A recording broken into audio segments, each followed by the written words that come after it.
Une manifestation a eu lieu la semaine dernière à Paris pour demander la libération de Kadour Terhazaz, l'ex-colonel-major de l'armée de l'air marocaine, qui a été condamné au Maroc à 12 ans de détention pour atteinte à la sûreté extérieure de l'État.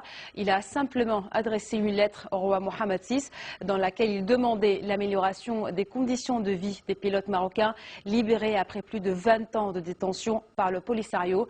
Terhazaz est aujourd'hui même en prison. Voici son histoire. Une simple lettre adressée au roi Mohamed VI et le colonel-major Kadour Terhazaz, ex-numéro 2 des forces aériennes marocaines pendant la guerre du Sahara, se retrouve en prison. Retraité aujourd'hui, il est condamné à 12 ans pour divulgation de secrets militaires, ou plutôt son soutien à la cause des ex-prisonniers marocains du Polisario. Sa fille Sonia se bat aujourd'hui pour sa libération.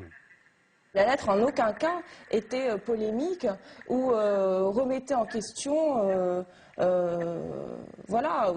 voulait révéler des secrets ou divulguer des informations secrètes. Tout ce qu'il voulait, c'était juste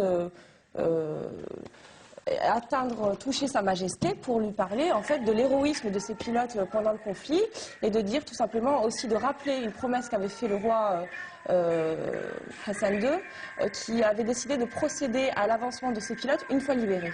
Donc il faisait uniquement rappeler cette promesse-là et puis mettre en avant l'héroïsme de ces pilotes qui ont été sacrifiés. Bonjour Sonia. Le colonel Terhazaz, officier marocain, est également citoyen français. Son beau-frère, juriste de profession, a assisté à son procès.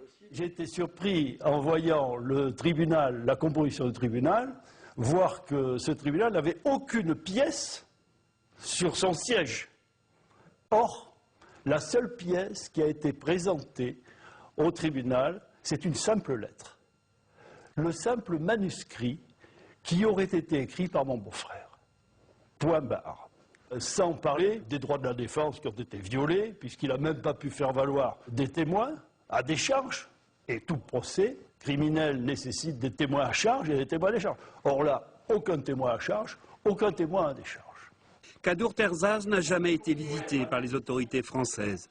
Mis au secret depuis 2 mois, il clame son innocence. Originaire